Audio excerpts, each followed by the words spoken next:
Social media can be a hellscape, but also it can be pretty cool sometimes. And long before anyone knew who I was or what my story was, my journey out of deconstruction, social media was a big part of my deconstruction. It was a big part of exploring and finding new music.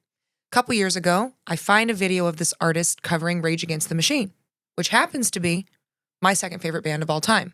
I actually flew up to New York specifically to go to a sold-out show in Madison Square Gardens of Rage. I crowd surfed to Guerrilla Radio and promptly got thrown out, but it was worth it. I start following this artist, love her vibe, love what she's doing, realize that she's an ex-fundamentalist as well, except an ex-fundamentalist from Mormonism. So I'm watching her deconstruction and the music we love, and now she's here on the show with me today.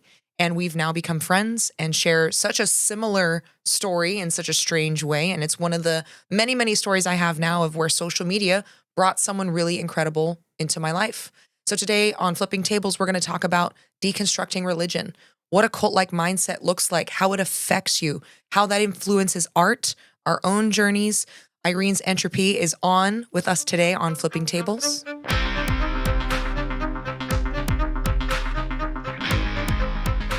Hey, girl. Hey. Hey.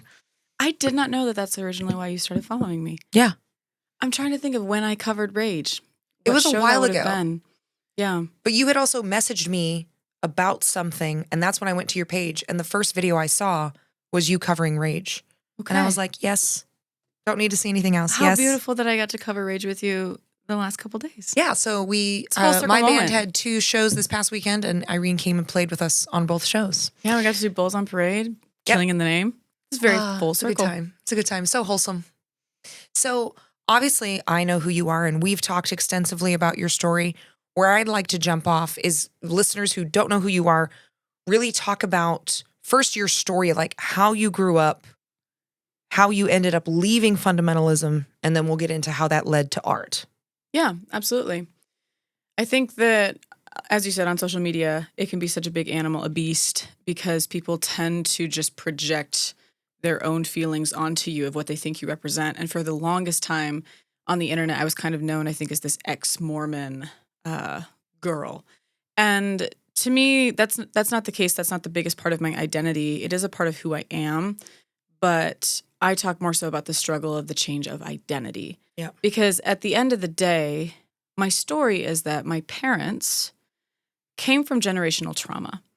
And I grew up in a world where they did not have the tools to parent me with emotional intelligence. And therefore, the church was used as the tool to raise me. Could have been anything else. Happened to be Mormonism. Yep. And so my childhood was dysfunctional in the way that I was one of 5 siblings, a lot going on, and the church was our life. And specifically because my parents did not have education, I don't think I had a window into any other way that life could be lived. So Mormonism, it was just this tunnel vision of making sure that I was the most obedient and faithful. I was very scrupulous. I think that is the word, scrupulosity, in my scripture studies. And I ended up going to BYU, and all of my classes were in Joseph Smith, Book of Mormon 1, Book of Mormon 2, Jesus Christ and the Everlasting Gospel. I took Arabic, classes on Judaism, Islam, like basically everything that I've heard from your story. Yep. It's like the mirrored version over in Mormonism.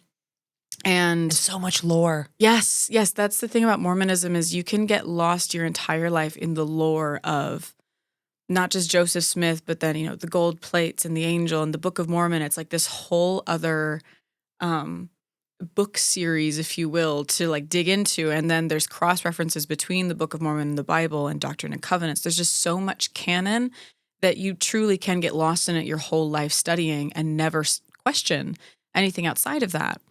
So that was my childhood, very, very similar in the way of just Mormonism was my life. But I also had a normal-ish childhood where I did go to public school. My father was very conservative in the way that I remember one time I came home from school and I started talking about a lesson that I learned. And he said, we need to unteach you the things that you have learned at school because they are incorrect. And we will teach you the truth here. And what was the lesson? I don't remember. I remember one time, like in 3rd grade, I came home and I was like, angry because I just learned about like the rainforests and about pollution. And I started talking about how, I hate, the truckers, there's so much exhaust and there's so much this. And they're like, oh, no. You can't fall for this liberal agenda, and global warming isn't real. And we need to sit you down and correct all of these teachings. And also the connotation that education at a higher level was not, you had to be so careful because if you went to college, the liberals would take over your mind. Mm-hmm. And the bastions of indoctrination. Yeah. So I only applied to 2 schools, Brigham Young University in Provo and Brigham Young University in Idaho. And if I didn't get in, then I just wasn't going to go to school, probably. I didn't apply anywhere else. So, I mean, other details from my childhood that are probably really important is I experienced sexual abuse in the church at a young age, around 7 years old. And that deeply affected me later in life when I started dealing with that trauma. And just in general, like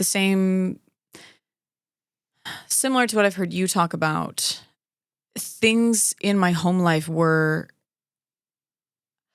there so much fighting, so much chaos, and people weren't really connected.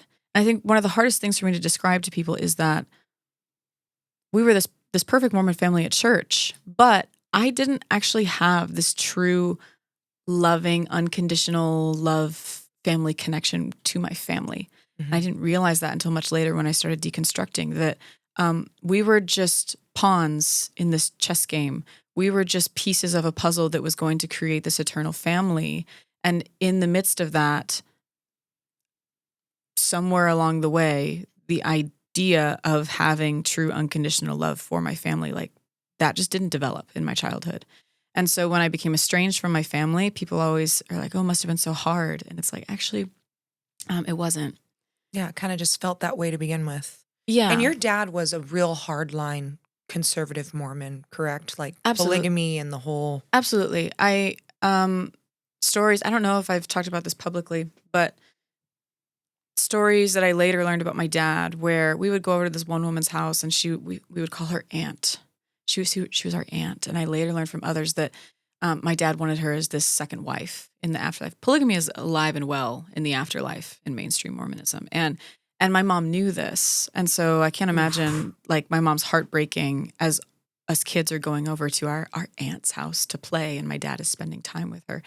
And then at some point I do believe that my dad was having an affair and my mother and my father almost got divorced and it was all hidden from us kids. But so very dysfunctional family home. But yes, believed in polygamy as well as when I was young.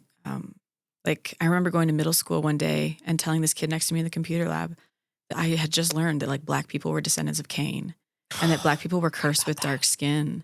Like just outlandish things. Well, and it wasn't until recently that Mormons allowed for, it's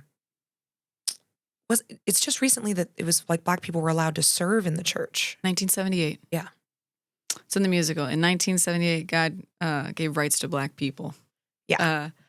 Yeah. Like we mentioned this weekend because we've spent the whole weekend together, but how convenient that Joseph Smith, who was clearly a racist con man and was also a pedophile, designs a religion where he gets to marry as many minors as he wants.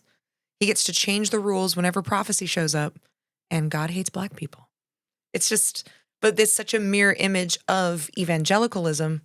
Because one of the things that another person I interviewed brought up that I'd forgotten about was that the American Constitution is not a religious document. It mentions religion once in swearing in presidents. But a different constitution that was very, very religious was the Confederate Constitution.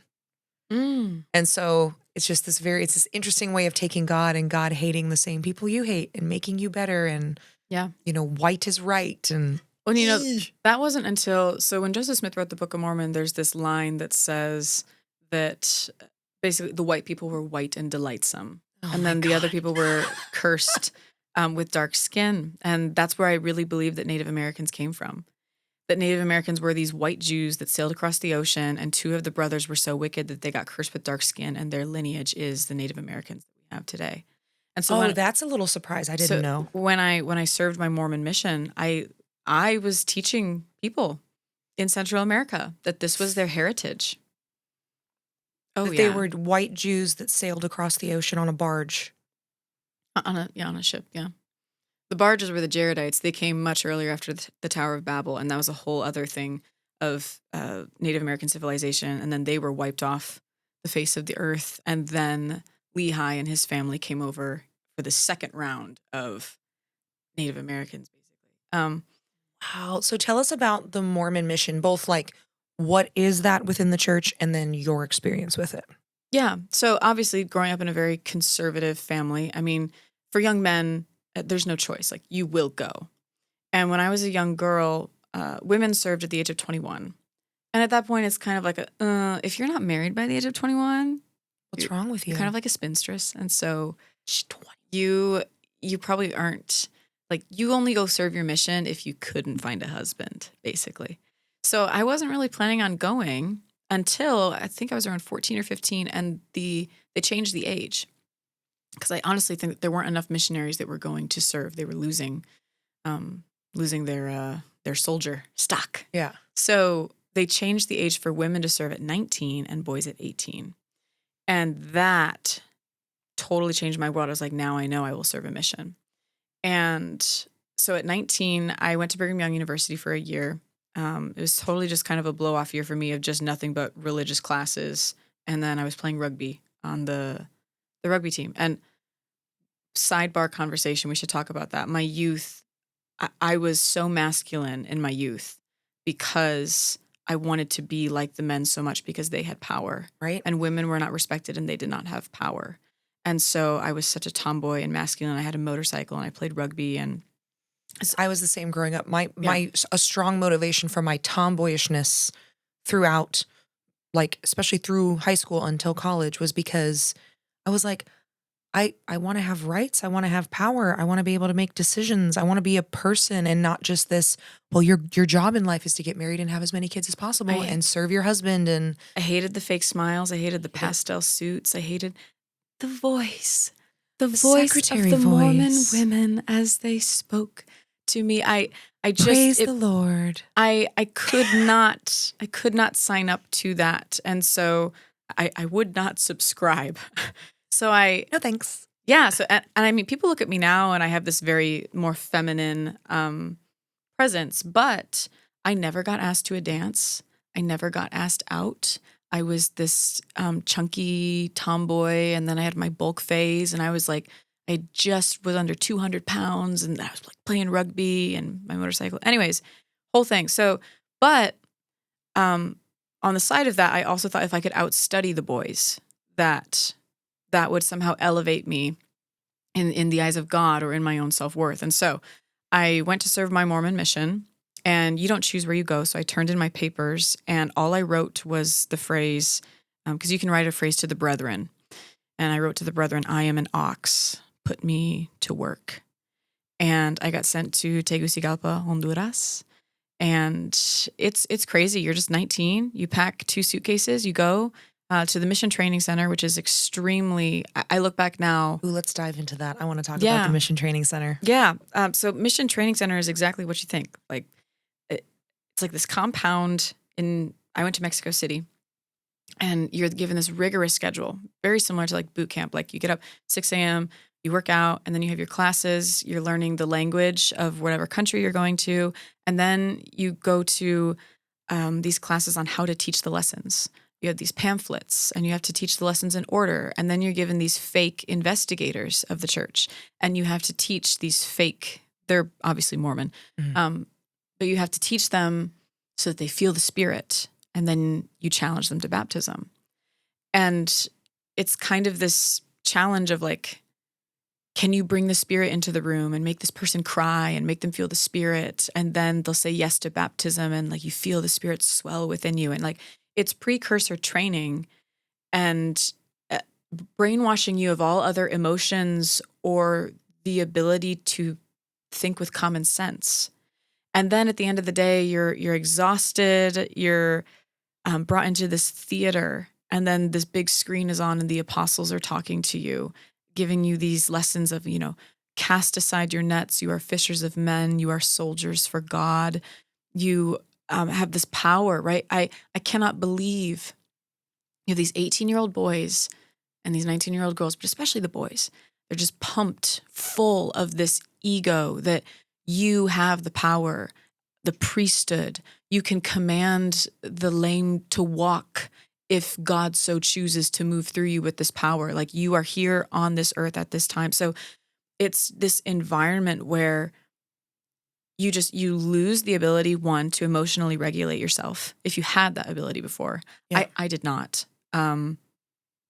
Even going into that, and we should talk about this later as well, my inability to regulate my emotions and the extremes with which I felt emotion and how that related to the atonement of Jesus Christ. Talk about that later. But so anyways, you lose the ability to emotionally regulate, and you feel all emotions through this lens of what you are taught is the spirit. And you kind of lose your common sense, and then you're made to feel like you're powerful, the angels are protecting you. Well, and you're isolated and you're tired. Oh, and you can't speak to your family. Yep. So there was no electronics except for 1 hour once a week. You could write emails home to your family. And so that's the other part of my story that gets attention and speaks to the level of belief that my family had. Because I was going to Tegucigalpa, and that at one time was like the murder capital of the world. It's just so much violence and gang activity. And my mom wrote me an email saying, like Esther, if you perish, you perish. I'll be so proud of you. And I'll see you in the celestial kingdom. And at the time when I got that email, I was so proud.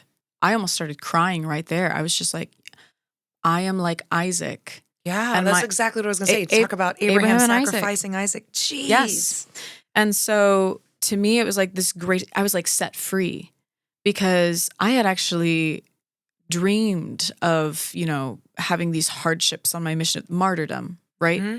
The closer I got to being a martyr, or the closer I got to descending below all things like Christ did, the closer I could feel to him and the closer I could feel the atonement. And so to me, it was like this extreme blessing of like, now that I know that my family will celebrate me from this martyrdom, I went into my mission full stop, not caring if I died. And I think that that's very different than most young Mormon kids. I was at a different level of brainwashed at that point. But consistently on my mission, I would put myself in like dangerous positions or situations that I should not be in. My now husband tells me all the time, he's like, I have no idea how you made it back. I have no idea. Especially like, for those of you that are listening, like Irene's like this cute blonde, like. Oh, at the time I wasn't. Oh, but no, you're still like, clearly you don't belong there. You're in these neighborhoods that are so dangerous. And it's not just danger from like violence, but it's like you can't drink the water. You can't. Yeah. And not to be too descript for listeners, but it was quite common to be just walking down the streets and like threatened to be raped. Men would just pull their dicks out and just start. I like watched a man just like finish like, and like one time I was eating like a burrito and this guy stopped to just like whip it out and just start going at it. That's disgusting. And yeah, there was like one day where I was chased by this like crazy man with like a knife, and I had to ask these security guards to let me and my companion in. And then we just sat there and sang hymns to the security guard until this guy who was like tracing up and down, waiting for us to leave to follow us. He went off after this other woman, and we quickly ran out and we escaped. Or just being in this room I was training at the time. So when you go on to your mission, you get your trainer, and then you literally just get bussed off to your area, and then it's just you and your trainer, and you can't speak the language. And I spoke fluently probably within 4 months of living there. And, they refer to that as the gift of tongues, that it helps you learn. But quite honestly, it's just a matter of survival. The human brain does amazing things when you're forced to survive. So 4 months in, I'm still like 19 years old.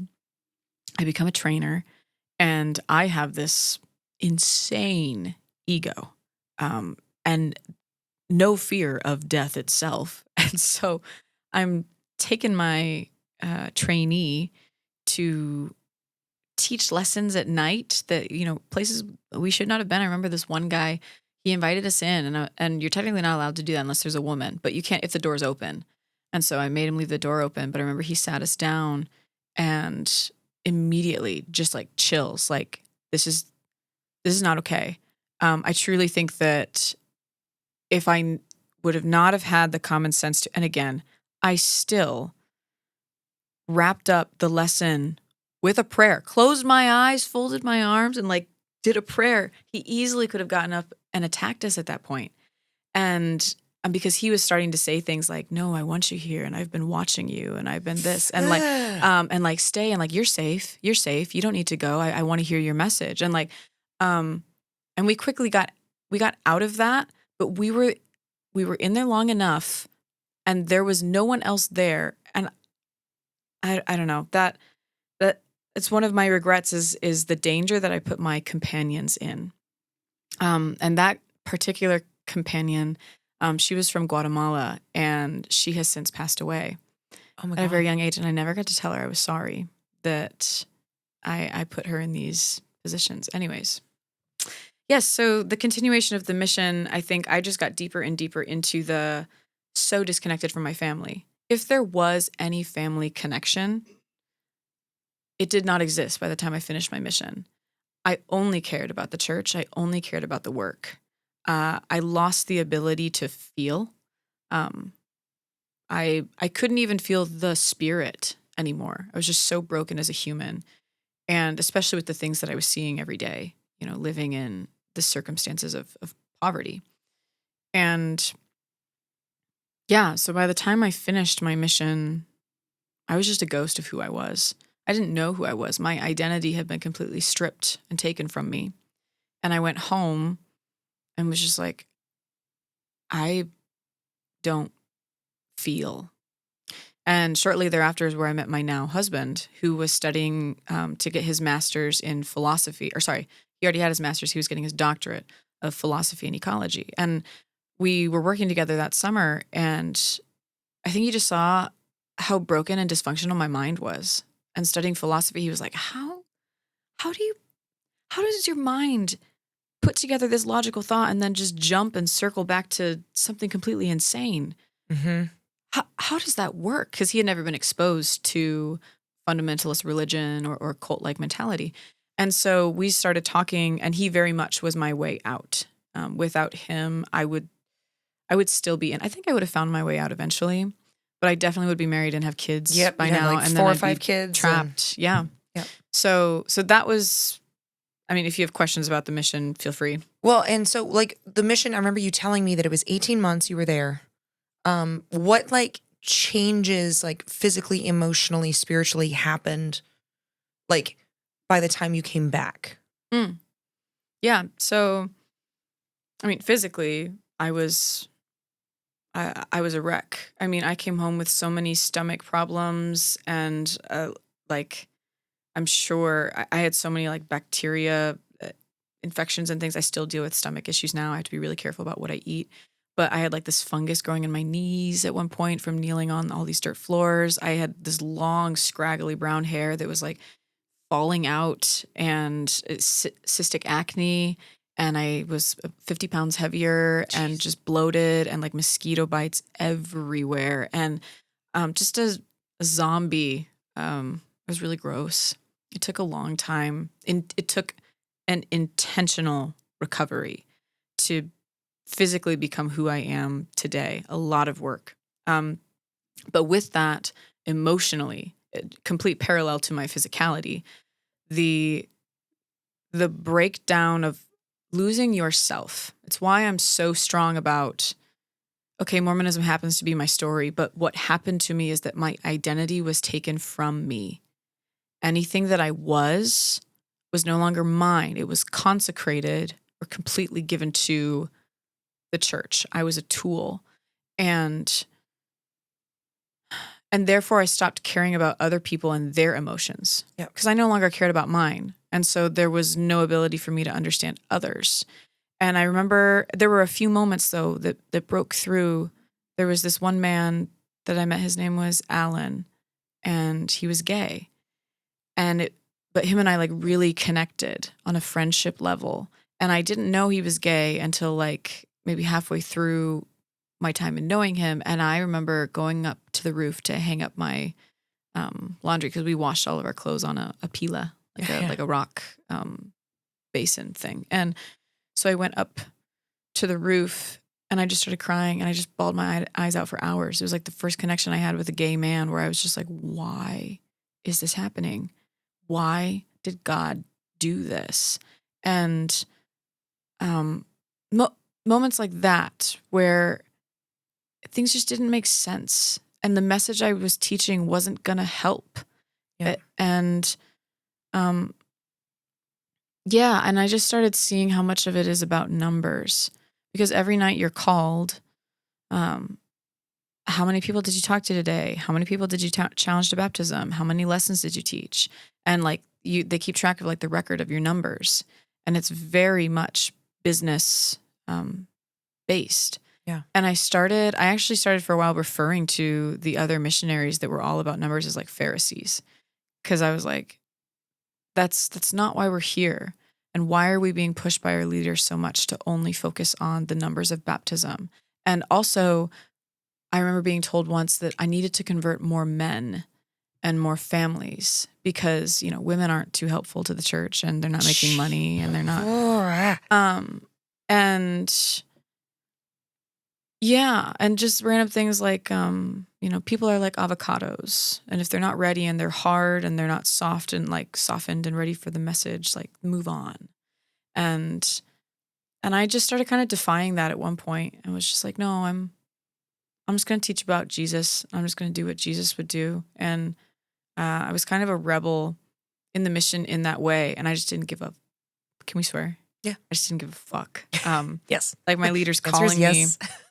And often because I knew more scripture than them, I would just quote scripture back to them of why they were wrong and I was right. That's the whole reason I have a social media platform. Yeah. No, that's the reason. I remember one time, so I lived through, there was a civil insurrection because, so I lived there when Trump became president. The first time. And that was absolutely insane.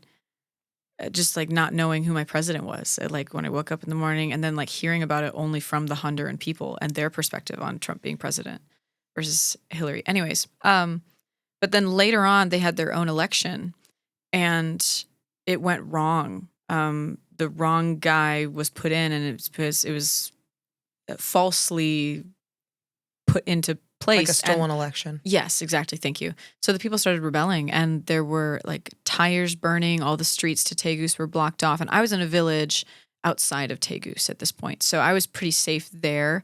But Trump had somehow meddled in or was like a part of the election.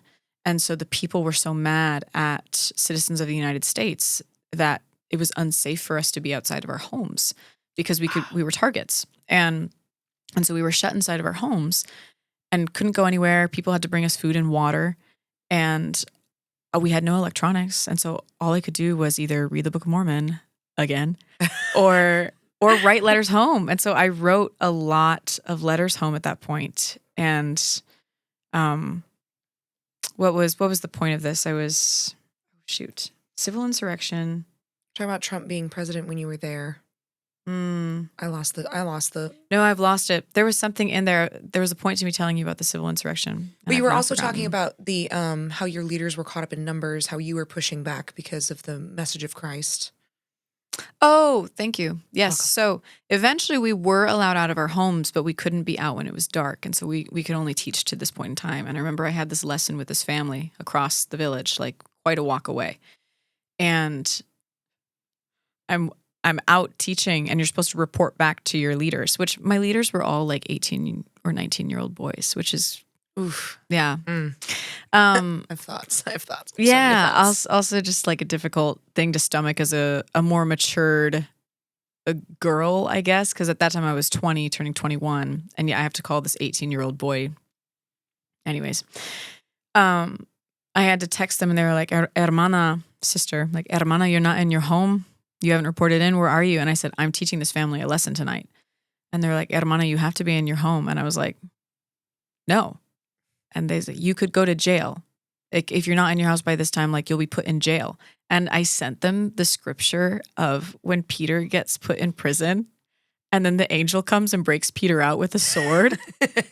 I just sent them that scripture verse and I made them look it up because like they don't know what it is. And they're like, Hermana, that's not funny. And I was like, I'm being serious. Like, quite frankly, it's hilarious, but also I'm being serious. Yes, like if I go to jail, like that's fine, and I believe I'll be okay. And the angels can break me out. Anyways, so that kind of rebellious spirit, that the mission became more important to me, and teaching these lessons than even obeying the rules of the mission. So I was like extremely obedient and sometimes rogue, and just dangerous enough with my knowledge of scripture stuff that I don't know. So your now husband that we call the ecologist, Yes. huge part of your deconstruction. How did that play out? So he's challenging how you're thinking because he's like, you're smart, you're capable. How do you believe this insanity? How does deconstruction happen for you? Like, what was the breaking point where you were like, uh-oh, the house of cards is falling? Yeah, I think that happened gradually because I fought him. I was trying to convert him at the time, and I had given him a Book of Mormon and, was told, I was like, I got this. If I can convert this philosophy, this like doctor of philosophy or whatever, then put that one in the bag, And no, I think our conversations, he hit it differently because he wasn't arguing about religion. He started talking about the process of how you put thoughts together. And very much like when you think or you have argument, it is premise, conclusion. And the way that you're building this thought structure is you have this premise, but this conclusion is illogical and impossible based off of the two premises you gave me. And it was so different to have pushback, not in a way of, well, that's crazy that you believe in Joseph Smith, but rather the way you're thinking doesn't make sense. Illogical. And I think that's a huge credit to how quickly I was able to make the decision to leave, because it was over a period of 8 months that we had known each other. We worked together over the summer. And then I went back out to Utah, actually, but I was still talking to him. And at this point, I was deeply researching things that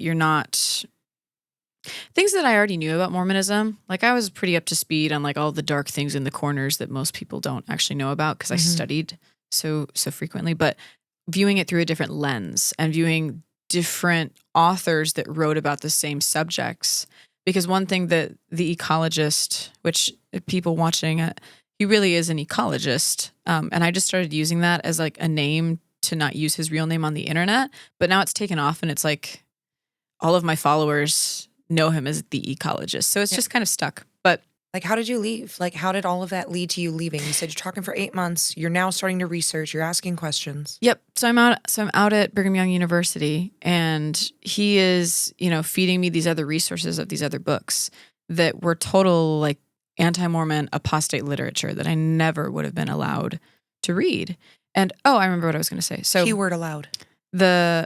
He kept saying, look, you have only read this one perspective of how, Joseph Smith all the Mormons were martyrs. They were pushed from town to town. And he said, you must circulate the area. Here are newspapers from these exact dates and these times that you're talking about what happened. Here are all of the newspapers and journal articles, or articles like journals from other people that were living in Missouri in this time frame. Here are all the other perspectives circling around what was going on. It's not that these people thought, Mormons, it's Satan, and Satan was encouraging these people to murder them and get them out of town. Like, no, the Mormons were doing terrible things. And there's this whole other side of the story that my mind was blown. I knew that certain events had happened, but I had never read the other side. And as you start connecting all of the dots, you start seeing reality of like, oh my God, Joseph really was just this crazy gold digger, manipulator, probably on drugs. Often, he was known for always being drunk, drinking, and then like opioid addictions at certain areas he was in. It's just, I started seeing the other side, and then it was like, what if this isn't, but that wasn't my breaking point. I still clung tightly to my belief. What broke me was my family. I remember the ecologist and I met in Colorado, and it was this decision that I made that I'm going to go to Colorado because I was in Utah, and I wouldn't let him come to Utah because I was kind of being like spied on at that point. Like people were reporting back to my family, and they were tracking my phone calls and stuff. And so we decided to secretly meet in Colorado because I was supposed to go on a trip that weekend to Yellowstone with my whatever class I was in. So instead of going to Yellowstone, I went to Colorado and met the ecologist there, and he brought a library of books, duffel bags of books, and basically gave me he paused his doctorate degree at this point. He had stopped his doctorate degree to study Mormonism full time and the thought structure behind how Mormonism is taught. And so he brings this library and basically gives me a doctorate dissertation on you and him would get along great, actually. Can't wait. Yeah, and you know, that itself was like just, oh my God, I know that this is correct. And I also during that trip had given myself permission to try coffee for the first time. Oh my God, I have to hear about this. If you're not familiar with Mormonism, they can't have coffee. Yeah. Which is immediately would disqualify me as a cult recruit. There's no way. Yeah. Yes. She has made me wait all weekend to ask her about her first experience with coffee. Yes. So now I want to hear the first experience with coffee. So my first experience with coffee was panic. Actually, we went to the Golden Diner in Golden, Colorado. If you've ever been there, you know. Went in, I was like shaking, like just like, oh my God, like I'm going to do this. Like to me, it was like this biggest step ever to drink coffee. And I remember I drank it and it was black and I like spit it back out. I was like, this is what people are raving about? Because, you know, Mormons are generally addicted to sweets because you can't drink coffee or tea or alcohol. It's just soda, so much soda and sweets. And so my palate like could not take the bitterness of the coffee. But to me, that moment in time where I was brave enough to take what seemed like this huge step that was actually just a sip of coffee, that was to me a red door moment. I'm going to go off on a side tangent here. In all of my music videos, it's this storyline where my world falls apart and I'm shown this red door, and this red door takes me into different landscapes of my own mind as I start to emotionally break down and face my demons. But the red door only appears when there is a moment or opportunity to change. And if you choose to change, the red door takes you into this new world, the next level, if you will. And if you don't change and you try to take the old things with you, the door doesn't work or it won't appear. So with all of this being said, I actually have brought you a gift today. Oh, there's a present? Yes. This is for you. We're going to do this live. So those of you watching on YouTube, you're getting bonus content here.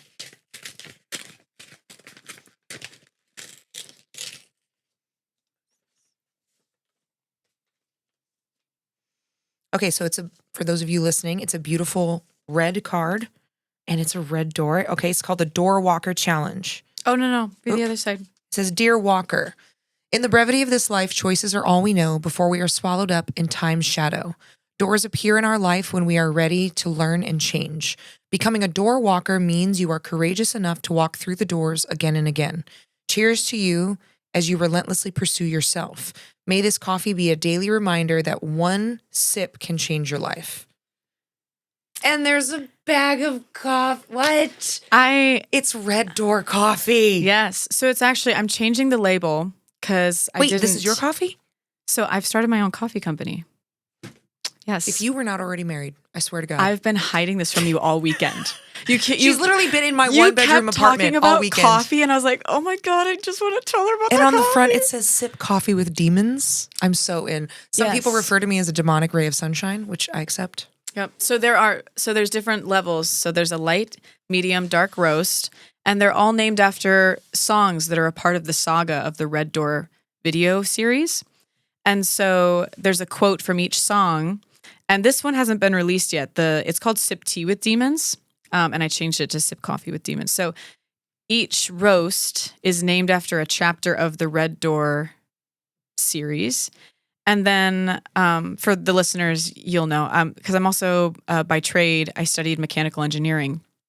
And so there's another line being released that like the kinetic energy is the espresso, potential energy is the decaf, and then entropy is the cold brew. So it's like bringing in math equations to the So I'm going to like put these front and center for our viewers so they know that they can buy them. Yeah. This is amazing because I am a coffee fiend.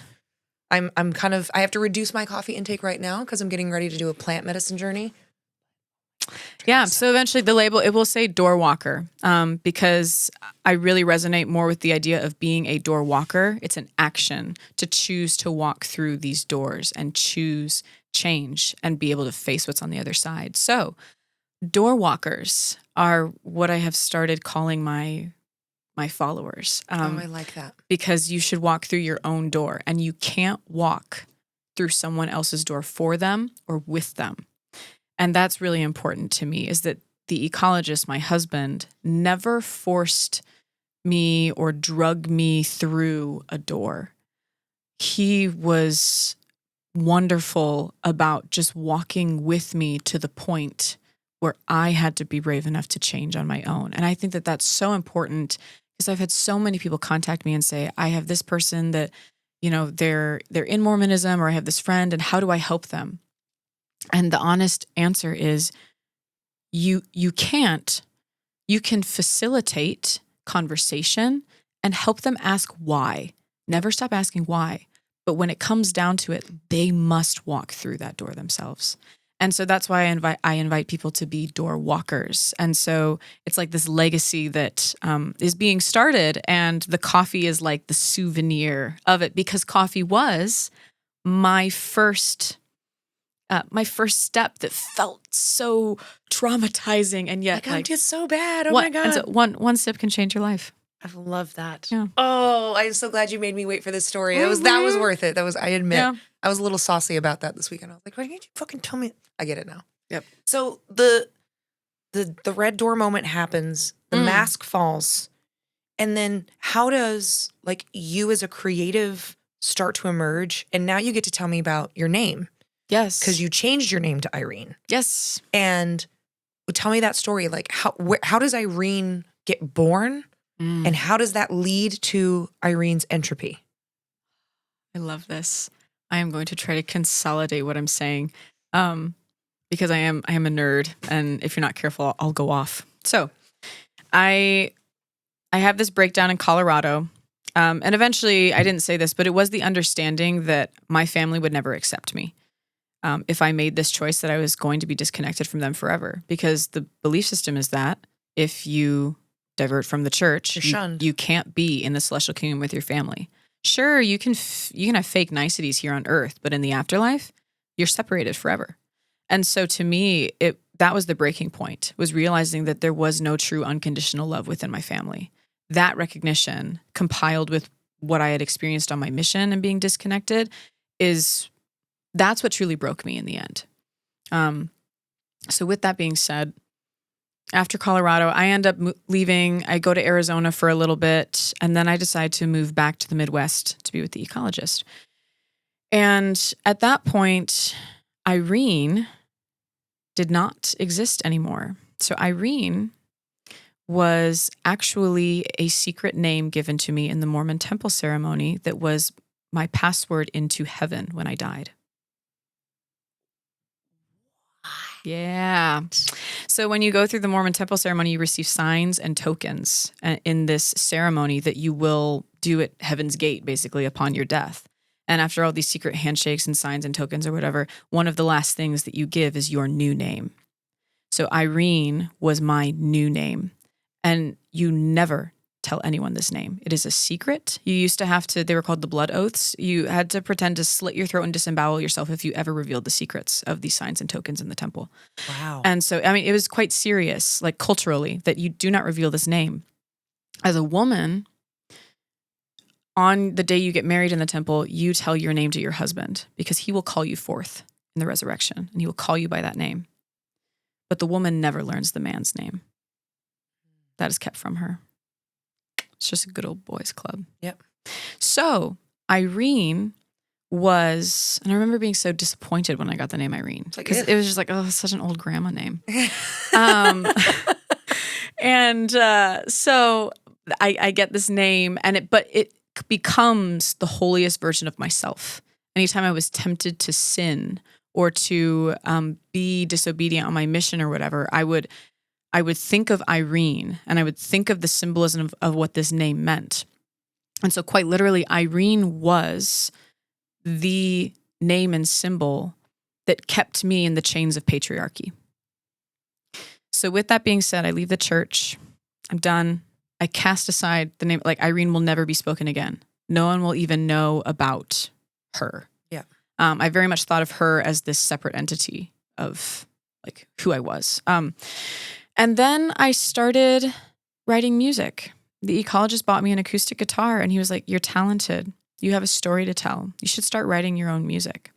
So I did. And as I started writing, I remember we went up to Minnesota for like this getaway, and we were just in a cabin surrounded by nothing.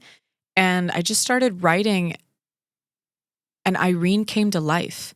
I started telling the story of Irene from the perspective of this pure, innocent girl. And more than a girl, it was an idea. The idea of perfectionism, the idea of being so spiritual and perfect and not stained, and then taking her on this journey of what it was like to go from being born in the walls of the temple to discovering freedom. And I started performing under that name. And then it just became more and more real that I felt more like Irene than I did my original birth name. And I legally changed it in court last April, so just over a year ago.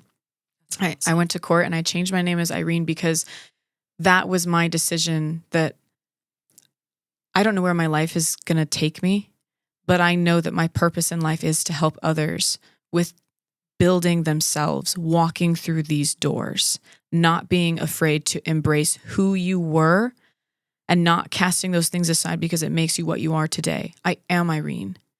And it's Irene's entropy, because entropy is the second law of thermodynamics that basically is this law that chaos and disorder will expand through time. It will move forward with time. You cannot stop it. The universe is expanding as we speak right now. Irene's entropy is that the chaos and disorder and the expansion of my mind is the art that I give the people. And it is by embracing that chaos and that disorder and not fighting it that I have found and navigated my way to who I am now. And so I challenge people to embrace the change, embrace moving forward, because embracing the entropy is what will bring you peace. So that's why it's Irene's entropy. And it's very spiritual now. Like when I take the stage and I say the words, "I am Irene, and this is Irene's entropy," it is a message. It is my life's work. It is spiritual. It is the decision of a woman who cast aside her previous life to take on. It's almost like I've become this different version of what I was supposed to be as a martyr for the Mormon church. And I've taken all that energy and just diverted it into the symbol of the shadow light version of like what I was, the more empowered version of what I was, I guess. So that's where Irene came from. What I love about this, because I was thinking, I've been working on some content around how hell isn't real. Like, especially the evangelical version of it is not scriptural. It's not in the Bible. It's not what they were talking about. It's a manipulation tool to have people afraid of not getting into heaven or celestial kingdom. So as I've been talking about that, we do have this whole you reap what you sow. I like you taking your name that you're supposed to enter heaven with. And for me, the first thing that came to my mind was, well, she's just going to make heaven on earth. Like Yeah. she's going to make heaven now, because the heaven and the hells that we create by what we do are simply reaping what we sow. Yeah. When we do harm, we create hell in our environment. Yes. When we are true to ourselves and we're honest and we move forward, we create heaven. Even if it's things like, I've been homeless before, like things, but making those decisions where I chose to move forward was when all those doors opened, because instead of resisting the laws by which the universe functions and giving into them, we create heaven. Yep. So that was the first thing that came to my mind, was she's just creating heaven on earth. I have loved my weekend with you so much, and this will not be long enough for whatever time we have. But yes, one of the first songs that I wrote, actually, it was the last song on my album, High Water. The end of the album, I knew I needed one more song, and I didn't know what it was going to be until literally we were recording in the studio, and I went home that night and I penned this song, and it's called Reap What I Sow. And the beginning lyrics, it says, I was born in rose-colored water. It seeped into my eyes and soul, but I didn't know the difference. Being blind was beautiful. But no amount of sweet addiction can change the force of reality and the bitter recognition. Only you can set you free. And the chorus says, I don't believe in saints. I don't believe in sinners. It's not black and white in life. It's like gray in the winter. And I don't believe in the kind of love I used to anymore. I don't believe in the kind of love I used to anymore. I jumped ship and I still got my middle fingers pointed from the shore. And this is so long. It says, and it was worth it. If anyone wants, I'm going to start crying. If anyone wants to know, it was worth it. So let me reap what I sow. And it's just this anthem of no matter what happens to me in life, I chose this. I chose to become Irene. I chose to take this name, and for good or for bad, I did it. I was not guided. I was not manipulated into it. Yep. Let me reap what I sow. It's I love that you said that. We've been talking this whole weekend about how similar our stories are. And growing up, and one of my big issues too was I had an issue with how the church treated women. And I remember being 9 years old and laying in my bed, and I didn't know that it would lead to me walking away from the brand of Christianity I was given. But I remember laying in bed and being like, I'm going to think my way out. I got chills when you told me that. I'm going to think my way out. And so when and now I get so much condemnation from people back home, Yeah. Especially oh, you have all these tattoos and this ugly nose ring and this blah, blah. But I have when I realized how indoctrinated I was, and I realized that I had never gotten to put my fingers into the soil of reality. Yeah. And I also never got to choose myself. Yeah. It was always, you have to dress this way because you're going to cause this grown-ass man to stumble. And I'm like, well, he can shut his eyes. Let him stumble then. He should watch where he puts his feet. And I was thinking about this on stage on Sunday, because I've decided to go completely sober for a while because of getting ready for an ayahuasca journey, as well as just health reasons. And so I'm completely sober, but I'm fully elevated on stage. And I was realizing, I was like, every choice that I've made has been thought through, has been read through, has been studied. And every decision that I've ever made to choose myself has paid off 100-fold. Yep. And that being on stage is as close to heaven as I can imagine anything feeling. Yeah. And that was so when you said that, I was like, oh, it's heaven on earth. Yes. And these decisions, I walked away from med school to be an artist, and now I'm a deconstruction and political talking figure and an artist. And you've inspired me so much towards, we've been working on original music, but to really lean back in, because that's such a part of my life. It's part of the universe that I'm creating, the way that you're creating a universe. Yep. And quite literally a universe. So my doorwalkers don't know this yet. You will soon. So we're about to film the next music video, which I would love if you came up and listen. were, If I don't were have part to of be that. in Omaha, I will be there. Because I need demons. I'm at the point where I have fought my demons in the last music video called PTSD, and in this next one, I face them again, but in a different way. And I won't give too much away in the storyline, but by the end of this series, I become a door walker. I'm just learning until I finally learn to love myself and be okay with myself and sip tea with my demons, which is the name of that coffee. So that's one of the last songs. So at the end, I become a door walker. But then the universe opens up to where I've written other albums where it's just extended storylines because I'm able to walk through time and space for the rest of my music career, and I can collaborate with other artists because all you gotta do is walk through the door. What if I walk through a door and then I'm in your universe and there you are, and you're finding this door, or you're going on this journey, or we have a collab or whatever. It's just like this comic book style universe, and there's backstory and there's Easter eggs hidden in different ones, and like whoever watches this, you're getting the inside scoop because like I haven't talked about this yet. It's literally, I'm at the point where it's all about to just unfold. The coffee company will launch probably next month.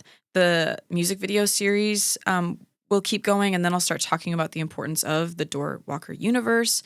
And I'm going to start doing these like speakeasy style shows where it's kind of like a secret. You have to have the password to get in, and the red door's there. And it's like this place of like you bring your journal and you drink coffee and you just think about your life and what you are changing and moving towards. And what's so insane is that I wasn't planning on doing this for another 2 years. And it's literally the worst time ever on paper to be doing this. I mean, the tariffs and coffee, like, yep. And I quit my job as an engineer in aerospace. Like, I mean, I just look back at, I could have had the cushiest job because the defense industry spending is going so way high. up. Yeah. I could have in 10 years, I would have been making 200 or 300K, just bypassing all insecurities of money and like living a good life.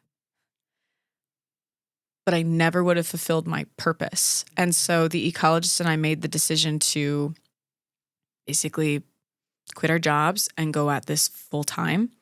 And so it's quite the leap. But yeah, so coffee company will launch. I'll start touring and doing these shows and just building the Door Walker experience. So that's... Well, we already know we have to collab on God being a woman. It's true. Should we tell the people? We should tell the people. We Okay. should. We'll tell the people. The idea first came from, I had just gotten done, I think, at the gym, and I was drinking a gin martini. I love good gin. And I had this line come into my head. Sidebar really quick before we go further. When I'm drinking again, you and I are going to get drunk on gin martinis because the gin version of Monty is literally the greatest iteration of myself. Oh, just I a love quick that. note. Just a quick side note. I love that. No, gin is my, that's my thing. So, but I was like totally like in this sexy mood. And when I drink gin, I actually, it's like drinking calculus or differential equations because I drank martinis when I was studying in school. That was like my drink of choice. Like, oh my God, just get through this homework. And I just got to do this one so thing. When I drink gin tastes like math sophistication, if that makes sense. That bourbon. Yeah. That's why bourbon became water for me. Yeah. Is whenever I would create something or work on something, or it was always bourbon. Yeah. So bourbon to me tastes like success.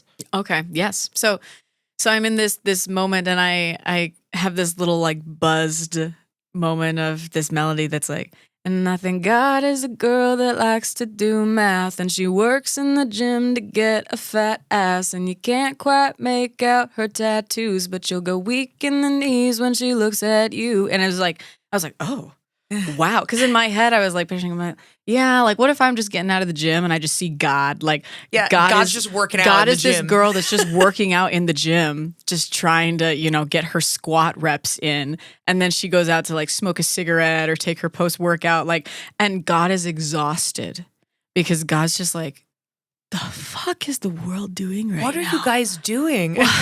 Like, I'm just going to go to the gym because I can't handle this anymore. Like, I just have to like, so I had this vision of God as a woman in my head, and I texted one of my friends and I said, "Hey, I'm writing this song right now if you met God and God was a girl, what does God look like? And she gave me this response that was completely different than my own. And she was like, oh no, God is a girl that, like, if you were to walk into a coffee shop, she's like a wallflower. And she has this kind of curly, wavy hair, and you wouldn't notice her until you look at her. And then when you see her, you know it's God, and like your whole life is changed. And I was like, hold everything. You just completely changed the melody and the whole meaning and purpose of the song. Like, I was going to write it as this almost like sexualized badass chick song. Yeah. And when she said that, I was like, I have to write this. I have to do it. So I wrote this song that is from the perspective of meeting God at a coffee shop in LA. And I asked my friend, I said, okay, if you could take God out for, would it be coffee, wine? Where would you take God on a date? And she gave me a specific restaurant in LA. She said, I would take God here. I would ask for Pinot Noir. And I was like, what would be your one question that you ask God?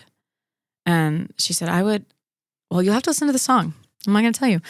But so I asked Monty this question, this idea of, if you met God and God was a girl or a woman, what does she look like? So for those of you that were watching animated feature films in the early 2000s, in 2003, there was a Sinbad animated feature film. And the villain is Eris, the goddess. Mm-hmm. And Eris, within the animated film, she's got this like jet black hair and this sharp angular face. She's gorgeous. So when Irene asked me this, I said, well, God looks like Eris, except that her skin, like part of it is fish scales, and she's got reptilian scales and animal print. She's got all these textures of the animals of Earth, and she's beautiful and seductive and powerful, and she's really tall. And that was the vision of, like, if God was a woman, that's what she looks like to me. Yeah. But in my vision of her, she's there and she stands there. Obviously, if you saw someone that has animal skin, you're going to notice her. Mm-hmm. But it's not until you're ready to notice her that you see her. Yeah. And then same thing, you asked me where, it's like, I would take her out for a glass of wine, obviously. And I also said Pinot Noir. Yes. Like, it's Pinot Noir. I'm taking her out for wine. And it has been the most fun question to ask people and entertain this whole weekend. We went out to dinner and we asked the waitress. We were out to dinner with another person, and we asked them, and they said, oh, God is like Professor McGonagall. Yep. And I would take her out for tea, obviously. And then we asked the waitress, and she said, God is a black woman with box braids, and she's just powerful, and you look in her eyes and they're big and brown, and and she said, and she's got this beautiful smile with the whitest teeth you've ever seen. Yep. And she said, I would take her out for a glass of wine and a cigarette in Paris. And like, and I asked another person at a show one time this question, and they said dreads. She absolutely has dreads. Like, it is such a deep personal question without asking a person about themselves. You can see so much of who they are in the way that they answer that question. It's like, it's been so cool. So we're going to do a video about it, but we've been talking about writing a project, like an EP based on people's answers of who God is. And each song reflects the style and the story. Different genre. Like that waitress that we met, like hers, it would be like a very R&B, almost soulful. Her is what we decided India on. Irene. Yep. And like, you could even get other artists to collab on it. But the idea of just God being a woman and getting I mentioned getting an illustrator to draw the different versions of God. You could make it into a calendar that goes with the EP. Yeah. Anyway, stay tuned, listeners, because this whole weekend has led to many future collabs. So you and the ecologist have quit your jobs. You're pursuing this full time. Yeah. Making heaven on earth. What are the next steps for this year? Yeah, so I'll be in New York in a couple of weeks, connecting with some people and doing a couple of private shows. And I'm kind of looking for a band right now, because my band that I was previously working with is not able to travel. So I'm just putting that out into the universe, that I'm trying to find the musicians that align with me and my purpose. And then from there, I'm doing solo acoustic shows right now. We're in the speakeasy type tour. We'll start doing some of those. And it's all very prototype right now, because I want it to work like a good system. Yep. How do we get, is it a text message? Do you sign up for an email? How do you get notified that a show is going to be in your area? Yeah. And then just the building portion of it, right? Like, because it has to be run like a business, but I refuse to sign to a label or to give away this creativity or this world that I've built. And so I've been very careful about like, I own my trademarks. So I just got Irene's Entropy, took 2 years to get it, but I officially own Irene's Entropy now. And then Door Walker or other slogans that I use. So building my catalog of my music, I own my trademarks. I own my own LLC. So like building the business of it has been huge in this whole journey. So really throwing myself into that so that I know that the world I'm building is protected. And then just letting the door walkers come. Like, let them walk through the door. Yeah. And I'm really excited for the response to this because, again, I haven't talked about it on my social media yet. This is like the first talking about it. Do that collab video of what if God is a woman? Yeah. And so, but I just think it's so aligned with kind of what you're doing right now on your journey. And I really think it'll be cool to watch how our worlds go and come back and crisscross because it's very much in alignment with your journey that you're taking right now. It's very similar. Yeah. Like on this, like, and it's weird because as my world building has gone, it's in kind of this business external sector that relates to my music, and you've kind of done the inverse, where it's this music world that like all these other things are now getting pulled into, whether it's hobbies or business side of it.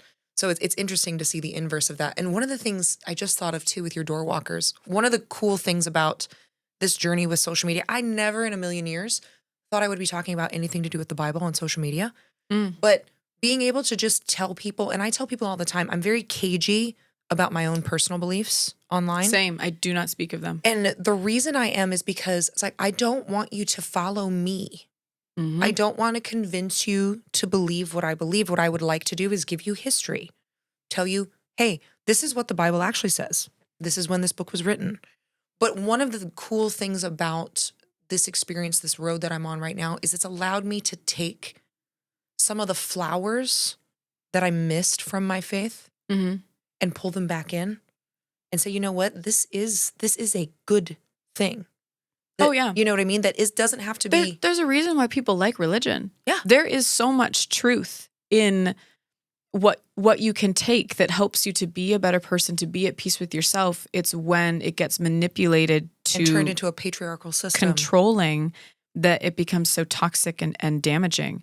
But I think, and I was so curious when I came down to spend the weekend with you at where you were at in your journey, because I do feel like when people initially leave, it is just this cut off, and it's just rightfully so.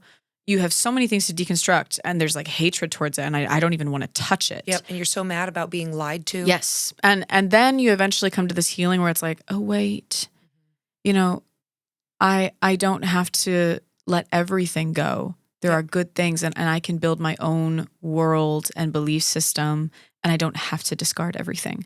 And that's where I'm at in my journey. So it was really interesting hearing your perspective, and that we're both in this place of healing. And it's not like I hate religion or I hate I do have my own personal beliefs, but I choose to never speak of them online because that is not my place to influence others' beliefs. Because that's where, the dogma eventually overcomes the data when it's not about, I love the study of religion. Like I have read the Quran. I've read the Book of Mormon. I am fascinated by ancient religions.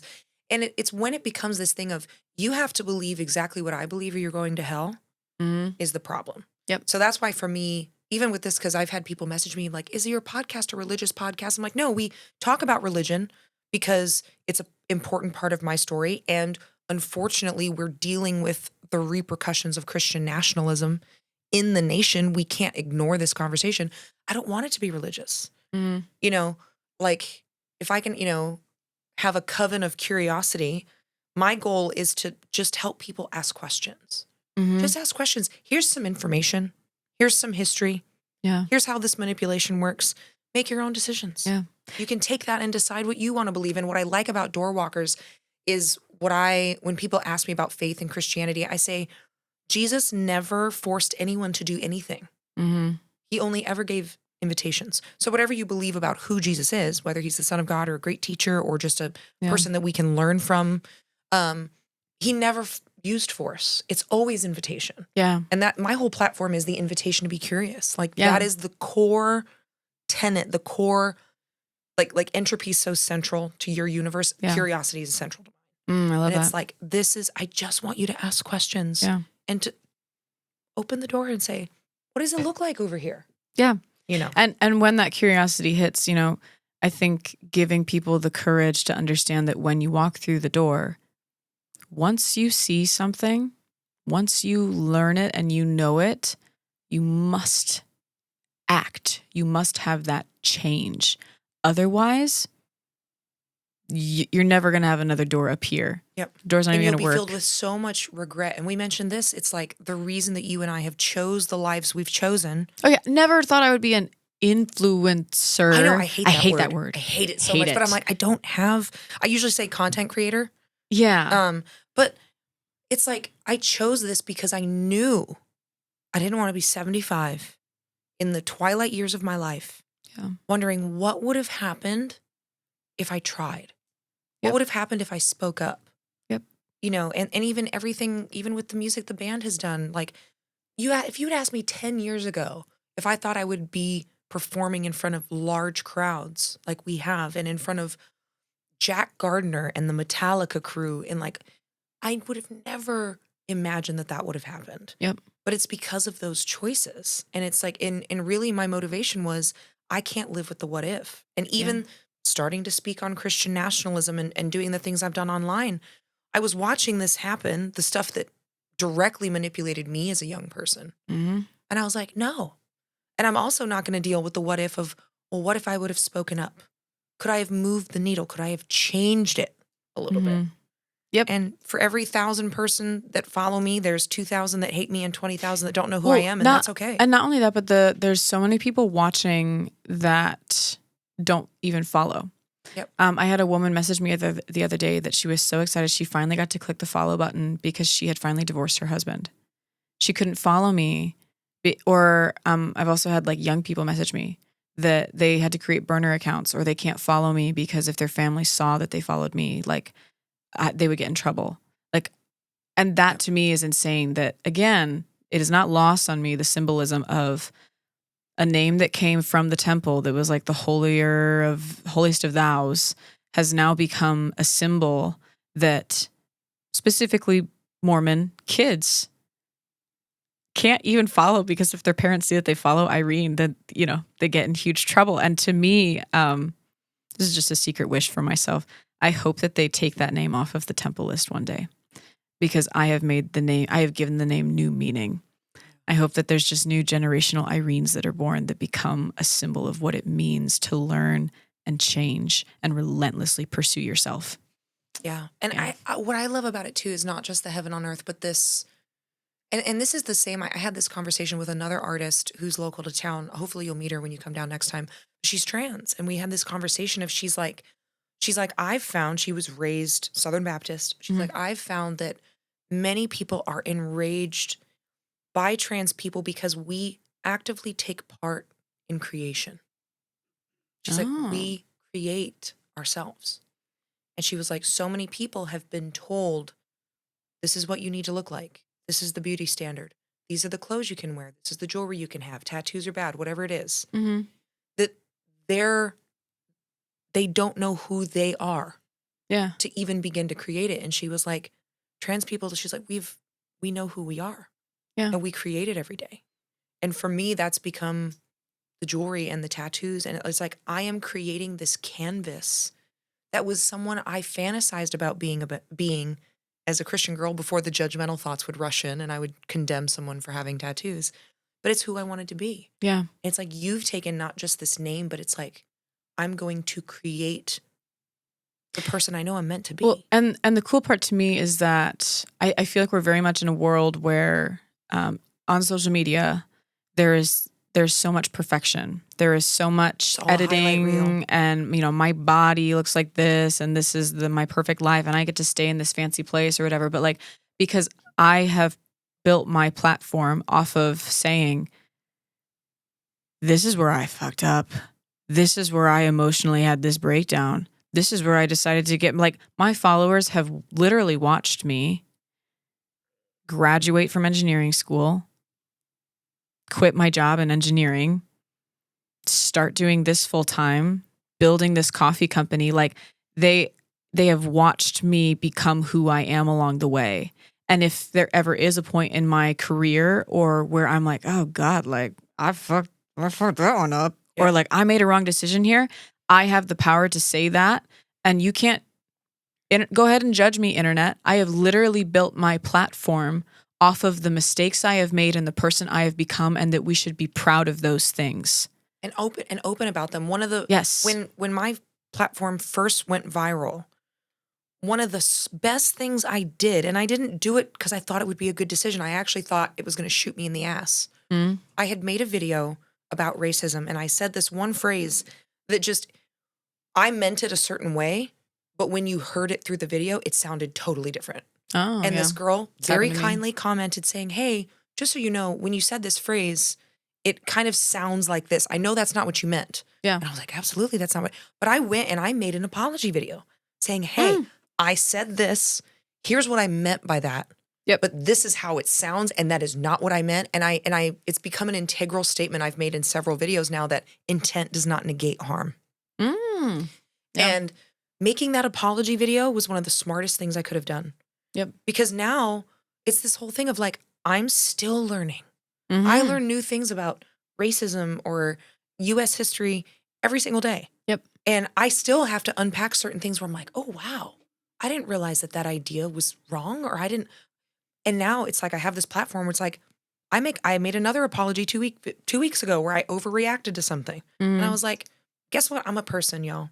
And I'm also going to admit when I make mistakes. Yep. And I'm going to be a better person for it. And it kind of takes the power away from the gotcha mentality of the internet. There is no gotcha, because, and I keep saying mistakes I've made. It's not always that it's like mistakes, but it's just there are learning curves for all of us as we're growing and learning and changing. I fumbled the football here. Oops. But instead of being this, here's perfection, you can try to be like me. It's like, no, here's real life. Build and grow with me. And I love saying this in my comment sections, or when people give me their stories, I always comment back and I say, like, strength and power to you. I believe in you. And like that has become, and I mean it every time when I tell people, I believe in you. I really mean it. I really know that you can learn and change. I know that I can too. All can. Yes. And that has been so powerful. And not that you're ever bulletproof on the internet, but in my mind, I am as bulletproof as one could be to the harm of what the internet is, because I'm determined to just be this open book of what it emotionally looks like to just always be learning and changing. So I've grown to love my platform. And now that I've left my job in aerospace, I have more time to kind of curate how I can connect with people, because there's never enough time. That's the thing. Yep. You can't talk to everyone. You can't answer every message. You can't answer every comment. But I'm really looking forward to building the Doorwalker universe. And for people, if you're watching, the coffee website should be out probably around the time this episode comes out. So it's doorwalkerco.com. So that's where the coffee is. And then I'm thinking I might have some way that when you buy the coffee, you can sign up to get a text message for when a Doorwalker show is in your area. That would be cool. I'm still figuring that out, because I do want it to be like this almost like 24-hour notice of like the location, and then people can show up. So that's going on. And then the music videos, as those get released and Doorwalker universe gets built. And then I used to run something called the Identity Project, where women would write me letters about their identity before trauma or during trauma, and then after they left the trauma, what changed and what their identity is now. And then I contracted an artist to read the letters and turn the letters into art. And it was in an art gallery out in Utah. Shout out to Sage of Misfit Art Gallery. That place was so cool. So, but I'm kind of going to resurrect that, I think, with Doorwalker, and have people write like their Doorwalker letters and have it be this traveling gallery of letters of people learning and changing, and the concert goes with it. You're journaling at the concert. So it's this whole concept. It's being built as we go, but I'm really looking forward to it. And that's everything I'm up to now. But you should perform with me at a Doorwalker show one day. I would love to do that. Yeah. I would love that. And With our EP God album. with our EP God out. I'm so excited for that. And that would be so cool to showcase the art that we have, the artists like paint these women or draw these women. Mm-hmm. And what I will say, one of the things I've been reminded of spending time with you is especially like there's two things. One is as women who grew up in very strict fundamentalist religions where a woman's identity didn't matter. Really, it doesn't. Like that's just the reality of patriarchal religion. It mattered if you aligned your identity with what they said your identity was. Have kids and be perfect and be the perfect wife and and not just as women who grew up in those environments, but at least for a portion of our lives, we're totally 100% in and committed to these movements. I'm reminded that if we can change and we can change our minds and we can learn and we can walk through a different door, I believe anybody can because I know how deeply I was into all of this. I was you. I love that we're this very mere like white and black, but like I was you in Mormon sector. You were in evangelical but we were so deeply entrenched. Yep. If we can do it, brainwashed. If we can do it, anyone can do it. And truly. I was reminded of that. And then the second thing that you reminded me of, because I would say that this is the most precious lesson to me that I've learned in my life through deconstruction, is that it is never a mistake to choose yourself. Mm. It's the best decision that you could possibly make. Because when you choose yourself relentlessly and viciously over and over and over, you are suddenly doing work that makes you feel like you're alive. And then you're helping other people even more. Yeah. And you're surrounded by people who align with your vision and what you truly believe in the core of your being. And all of a sudden, it's easier to be open and vulnerable and safe with these people because they know you. Yeah. They're not some version of you that you think the world wants to have. Like if I could gift wrap something for people, it would be just choose yourself for a month, just a month. And see how your life changes. Relentlessly pursue yourself. I always say that. Relentlessly pursue yourself. I talked to a woman in her 60s into buying a purple pair of Timbs because she loved them and she was so giddy about them. And I'm like, yes, ma'am, you're buying these boots today. Yeah, no. She's like, I can't wear those. People expect me to look like a grandma. And I'm like, absolutely. Excuse me? Nope. Yep. No, walk through your door and embrace the entropy, because you know what? We're all decaying and moving forward, and like we're all going to die and move on from whatever this form of flesh is that we're in right now. And the energy's just going to change because it's neither created or destroyed. Exactly. It changes. So you might as well, instead of fighting the entropy so much, we need order in our lives to some point. Yeah. But if you can embrace moving with your energy and where you are supposed to extend and expand, learning your own voice, then life becomes exactly what it's supposed to be. Yeah. And it's so much easier. Like even when things are hard, like you're talking about, this is the worst time for me to be releasing. The hardest thing is always money. It's always money. Yeah. But I'm telling you what, from the second I said, I quit my job, I'm going to do this, things have been popping up all over that have like made it possible. I mean, it's still not easy. Don't get me wrong. Like but man, it's so worth it. But I am truly living every day, and every day is a gift, and I don't take it for granted, and I don't waste my time because I'm so grateful, and it just makes life. And it's an adventure. It's like you're high all the time, and you're working your ass off. Yeah. Like that's where I'm at too. Like I all work the stuff more with content, now than ever. Exactly. I work more right now than I've ever worked in my life. And I've always been a worker bee. Yeah. But I have never been so happy of like, and even like I have my head buried in the news a lot, and the news is not great. But I'm like, I know that I'm living my purpose. Mm-hmm. And because I'm living my purpose, like it's working. and I'm meeting the people I want to meet, and I'm meeting the people that like I need to meet. Yeah. And stuff's coming together. And when I need money, because I'm not like, I closed my personal training list, and I'm doing only what I want to in that space. And I'm pulling out of cover band music, and it's like, Yep. but it's working. No, And it's so worth it. absolutely. No, I think my last comment on that is I'm so glad that I chose engineering, because the mindset of engineering and the math, like math and physics, has made me more of a spiritual person than I ever was when I was religiously following, the doctrine of my childhood, because the universe itself and the way that patterns and vibrations or entropy, everything's a thermodynamics problem. Like, to me, the more I learn and study about math, the more it's just like there is something. And we were talking about how math proves that, when people talk about good vibes or high vibrations, low vibrations, math proves to us that that's real, and that makes a difference. Yeah, Like, we can prove these things. We can prove like the energy of spirituality physically. Like, that's what I love about it too, is I'm like, my beliefs are built around data, and the data lends itself to these things, which I find so fascinating. Yeah, I'll just hit my light reading. Like, this is what pops up on my like suggested for you. I was reading on the couch this morning, information entropy untangles vortices and flow in turbulent plasmas. And like you read it, and anyways, just like as you read into it, like we're just constantly discovering more and more about how our universe works.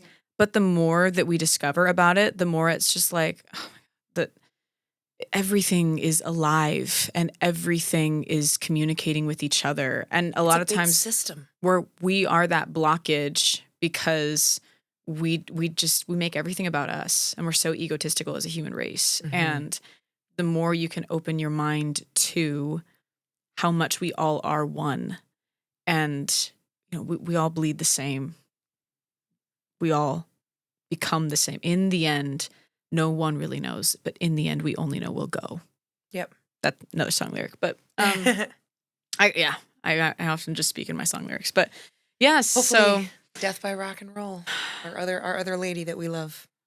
So, where can everyone find you? Yes. So I just started saying that doorwalkerco.com will be where the coffee is. And that's being set up right now. I hope it's live by the time this airs. Otherwise, irenesentropy.com is where I currently post all of my stuff. I will put out there that I have spoken at colleges. I do private shows, sometimes with therapists, sometimes at retreats. A lot of my gigs are acoustic storytelling. So if you're looking for someone to play at your retreat or a house concert, I love those. I'm actively doing those right now. And then you will know if you're following on Instagram. I'm going to be better now about Facebook. That's one thing I learned from Monty, is just being efficient and posting on all platforms. So anywhere you go, it's just Irene's Entropy, ENTROPY. And then YouTube, you can find me. You can find those music videos. You'll also find my golf show where I interview people and talk about life and identity on the golf course. So anywhere you go, Irene's Entropy and doorwalkerco.com will be the newest place where please purchase coffee and support. I will give a coffee review because I will be trying this week. Love it. Before I go back to DC. They're all organic, by the way. And Speak, that center one, you will particularly love because those beans are from Peru. Yes. And it is a woman-owned and sourced coffee operation in Peru. That's amazing. Yes. It doesn't want to stay up. It's fine. That's okay. I'm so excited for what you're going to do. And we were both, again, she's been with me the whole weekend. So we were talking, she performed at the shows with us. You have to come back and do that again. But we also talked about last night how like we both know that in the next year or two, both of our lives will completely so change. Different. Yeah. And I'm so excited for what you're making. Thank you. You as well. This universe is so important. And like as someone who loves music and art, intentionality is so important. And like you're so intentional and I'm a lyrics person. I'm one of those singers that I didn't start doing music till I was in my mid-20s. And I was like, I got to choose what I'm going to be good at. And I'm going to be a writer and I'm going to be a performer. Yes. And also because I want nails, I'm not playing guitar. Guitars be damned. Fuck that shit. I can still play bass with these. I just need to pick. Yeah. But But the intentionality and the truth, it's so healing. Because one of the things that the US overlooks because we're so hell-bent on capitalism and war, that we forget that art shapes culture. Mm, Art yeah. heals culture because it's a language we can all speak. Everybody knows, like, my favorite band's Linkin Park. Everybody knows what it's like to feel lonely or feel unseen or Yep. feel left out or feel like they're not going to make it another day. Yep. And for you, everyone knows what it's like to be in front of a door and have to make a choice. Yeah. And you're just creating this beautiful landscape of, why don't you just open it, see what's over there? And we're all equal when we come up to that door. Yeah. It does not matter where you're at in life. You could be leaving jail. You could be graduating from the university. You could be getting a divorce. You could be doing any number of things in any walk of life. The door is equalized at every point in time because the courage it takes to walk through a door holds no rules or favoritism towards one class system over the other. And it is our job and our responsibility to help people walk to that door and understand that you cannot force them through it and cannot walk through it with them. But we should all be creating opportunities to help our fellow neighbor to learn and change. Always. I agree. And I've always believed that if your worldview never changes, it means you're not learning. Mm-hmm. Like, Stagnation. Because as the universe wants to move forward, and you hold it back by never changing. Entropy. You all are going to go Google that now. And yeah, she's like, oh, I get it now. Yes. Look at, instead of going into thermodynamics entropy, look at Shannon entropy. That's what I have an equation tattooed on my arm here. Information entropy, I think, is a valuable study. Yes. This was awesome. Thank you all so much for joining me today on this episode of Flipping Tables. Irene, thank you for driving all the way down to come be here in person. This was an amazing weekend. It was the right choice. It was the right choice. As soon as you said it too, I was like, oh, fuck yeah. As always, thank you to my Patreon supporters who make this show possible. You're also helping me do as Irene has done and lean into my calling. And if you want these episodes ad-free, they're always released on Fridays for Patreon users, so you get them almost a week early, and you get all the bonus content and personal updates from me, personal chats. And I will see you next week on Flipping Tables. I hope between now and then you find a door to walk through. Word.